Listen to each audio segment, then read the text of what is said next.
Ahmedabad redevelopment બિલ્ડરોએ સોપારી આપી RTI એક્ટિવિસ્ટને કરાવી હત્યા। 20 લાખની સોપારીથી એએમસી કૌભાંડના પર્દાફાશ કરનાર રસિકભાઈનું મોત। પોલીસે હત્યાનો ભેદ ઉકેલ્યો। થરાદ પોલીસની 8 ટીમોના પ્રયાસની આરટીઆઈ એક્ટિવિસ્ટની કેનાલમાં હત્યા કેસનો ખુલાસો। અમદાવાદ આરટીઆઈ વોરિયર રસિકભાઈ પરમારના ગળામાં ટૂંપી આપી હત્યા। બિલ્ડર લોબીનો ખુલ્લો ષડયંત્ર। કેનાલમાંથી મળ્યા મૃતદેહ પછી થરાદ પોલીસે ઉકેલ્યો આરટીઆઈ એક્ટિવિસ્ટના મર્ડરનો ભેદ। અમદાવાદ મ્યુનિસિપલ કોર્પોરેશન એએમસીના રીડેવલપમેન્ટ કૌભાંડના પર્દાફાશ કરનાર જાણીતા દિવ્યાંગ આરટીઆઈ એક્ટિવિસ્ટ રસિકભાઈ પરમારની હત્યાનો ભેદ બનાસકાંઠા જિલ્લાની થરાદ પોલીસે ઉકેલી નાખ્યો છે। પોલીસે તપાસમાં જાણવા મળ્યું છે કે રીડેવલપમેન્ટના બિલ્ડર લોબીએ 20 લાખ રૂપિયાની સોપારી આપીને તેમની હત્યા કરાવી હતી। આ ઘટનાએ આરટીઆઈ કાર્યકર્તાઓમાં ભયનું વાતાવરણ ફેલાવ્યું છે અને સરકારી વ્યવસ્થા પર સવાલો ઊભા કર્યા છે।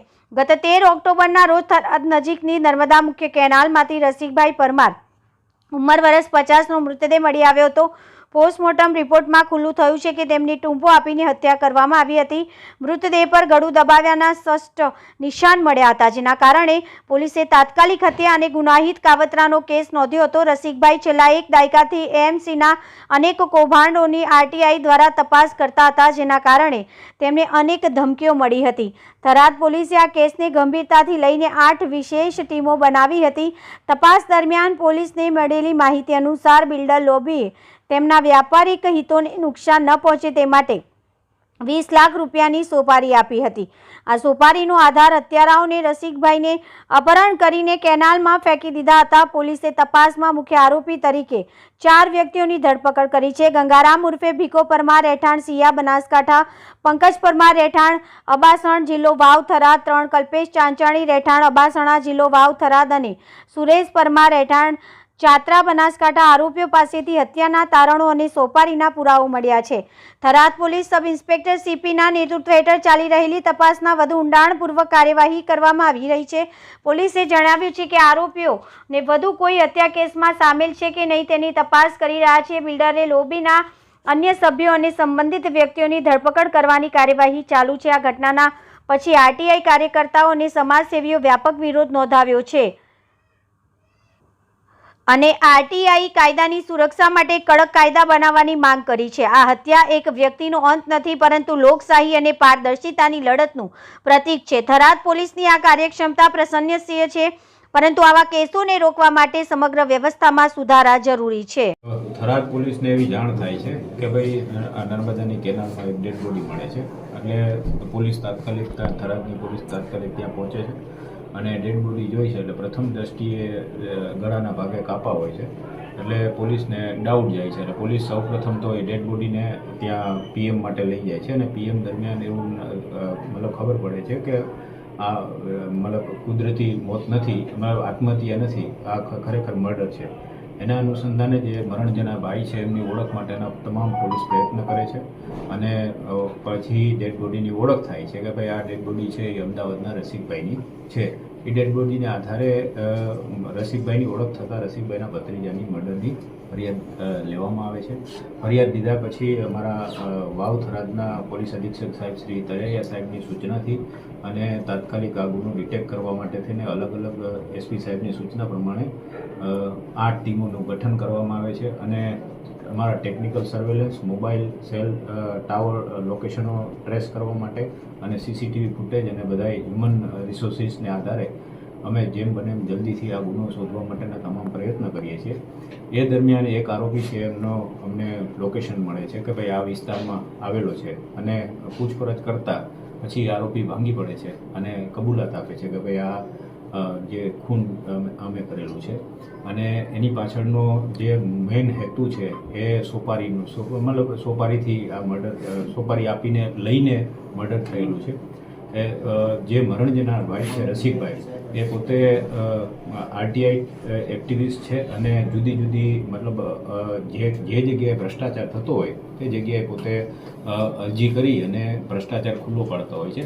આ બનાવના કેસની અંદર બિલ્ડર લોબી છે કે જે લોકો જે રીડેવલપમેન્ટ થયું, જે ઝૂંપડપટ્ટી અથવા જે વસાહતોને તોડી નાખવામાં આવેલી અને એ લોકોને જે નવી જગ્યાએ સરકારશ્રીના આવાસ યોજના પ્રમાણે નવા મકાનો જે આપતા હતા, તો આ જે આરોપીઓ છે એ આરોપીઓ છે એ બોગસ મતલબ જેની ઝૂંપડપટ્ટી તૂટી ગઈ એવા લોકોને ના મળે અને એ સિવાયના ભૂતિયા મતલબ ગ્રાહકો ઊભા કરી અને આખી એક સ્કીમ ચલાવતા હતા કે જેના હિસાબે જે ખરેખર જેની ઝૂંપડપટ્ટી તૂટી જાય એને મકાન ન મળે, પણ બીજા કોઈ જે ત્રાહિક હોય જેનું કંઈ લેવા દેવાના હોય એવા વ્યક્તિને એનું આખું કોઈક ષડયંત્ર ચાલતું હતું.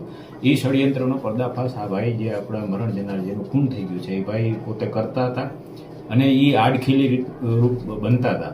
આવા કારણોસર આમ રસિકભાઈ છે એ આવી રીતે આડખીલી રૂપ ના થાય એટલે એનો કાંટો કાઢી નાખવા માટે પૂર્વ આયોજિત કાવતરું કરવામાં આવે છે. પૂર્વ આયોજિત કાવતરાના ભાગરૂપે આખી એક ટોળકી બને છે. એમાં રિક્ષા ડ્રાઈવર છે, રિક્ષા લઈને સમી સુધી જાય છે, ત્યાંથી પછી આગળ જાય છે અને પછી રસ્તામાં એમને રિક્ષાવાળાની સાથે એક અમારો જે બીજો આરોપી છે, સહ આરોપી, એમની સાથે થઈ અને આ લોકો ગળે ટૂંકો આપી દે છે અને પછી ડેડ બોડીનો આ કેનાલની અંદર ફેંકી દે છે અને એમનો મોબાઈલ પણ ફેંકી દે છે. એટલે આખા કાવતરામાં એક કમલેશ કરીને જે વ્યક્તિ છે એની જે પહેલેથી ફરિયાદમાં નામ છે એની ભૂમિકા છે. 20 લાખમાં સોપારી આપેલાનું અત્યારે પ્રથમ દ્રષ્ટિએ મારી પાસે તપાસમાં ખુલેલું છે. એ દિશામાં અમે આગળ તપાસ કરશું અને એક રાજુ કરાટે કરીને વ્યક્તિ છે એની પણ સંડોવણી ભવિષ્યમાં ઉજાગર થશે એવા અમારી પાસે અત્યારે સંકેત મળી રહ્યા છે. તો એ દિશામાં પણ અમે આગળ તપાસ કરશું અને જે કોઈ આમાં હશે એ લોકોને અમે કોઈ છોડવાના નથી. પણ ઇન શોર્ટમાં આ આરટીઆઈ એક્ટિવિસ્ટ તરીકેનું કામ હતું, થોડું ભ્રષ્ટાચાર ખુલ્લો પાડવા માટે, અને એ ભ્રષ્ટાચાર ખુલ્લો પાડતો તો એ આડખીલી ના બને એટલા માટે થઈને આરોપીઓએ પૂર્વ આયોજિત કાવતરું કરી અને એમનું ખૂન કરેલ છે. કેટલા આરોપીઓ કુલ હતા અને કઈ જગ્યાએ અત્યારે અમે 4 આરોપી પકડી લીધા છે અને બાકીના જે આરોપીઓ છે જે તપાસમાં નીકળશે એને પકડવાના બાકી છે. જે કમલેશ છે એમને પકડવાનું બાકી છે. રાજુ કરાટે જેનું નામ છે એની પણ તપાસ કરીને પછી આગળ એના પુરાવા એકઠા કરીને અમે આગળ કાર્યવાહી કરીશું. આરોપીએ સાહેબ પહેલા કોઈ આવી સોપારેલી ઘટનાને અંજામ આપ્યું? એ દિશામાં પણ અત્યારે તપાસ ચાલી રહી છે. જે આરોપીઓ છે એમાંથી જે રાજુ કરાટે છે એનો ગુનાહિત ઇતિહાસ છે, પણ આ દિશામાં હજી એના શું સંડોવણી છે એ ઉજાગર કમલેશ જ્યારે આવશે પછી આગળ તપાસમાં ખુલશે. સાહેબ, ફરિયાદમાં ઉલ્લેખ કરવામાં આવે છે ડ્રો સિસ્ટમથી, તો ફરિયાદી દ્વારા કોઈ અલગ કોઈ એવા ડ્રો ચલાવવામાં આવતા હતા? ના, એવું હજી તપાસમાં નથી ખુલ્યું. અત્યારે એટલું જ તપાસમાં ખુલે છે કે આ જે રસિકભાઈ છે એ પોતે ભ્રષ્ટાચાર ઉજાગર કરતા હતા અને આ લોકો બધા ભૂતિયા મતલબ લોકો બનાવી અને આખું કૌભાંડ આવાસ યોજનાના મકાનો ફાળવવા માટેનું કૌભાંડ ચલાવતું હતું. એમાં આ લોકો કરી રહ્યા છે. આ દિશામાં અમારા એસપી સાહેબની સૂચનાથી 8 ટીમો બનાવી અને અમે અત્યારે હજી પણ અમારી તપાસ ચાલી રહી છે. સાહેબ, આરોપી સિવાય કોઈ જપ્ત વાહન કે એવું જપ્ત કરવામાં આવ્યું? અત્યારે હજી આરોપી જસ્ટ અમે પકડેલા જ છે અને એના રિમાન્ડ અને બાકીની જે પ્રોસિજર છે હજી થશે. આજે અમે રિમાન્ડ માંગવાના છીએ. રિમાન્ડ માંગી અને પછી જે કંઈ વસ્તુઓ, જે કંઈ બીજું વાહનો આ છે તે છે જે કબજે કરવાનો છે એ અમે આગળ કરશું.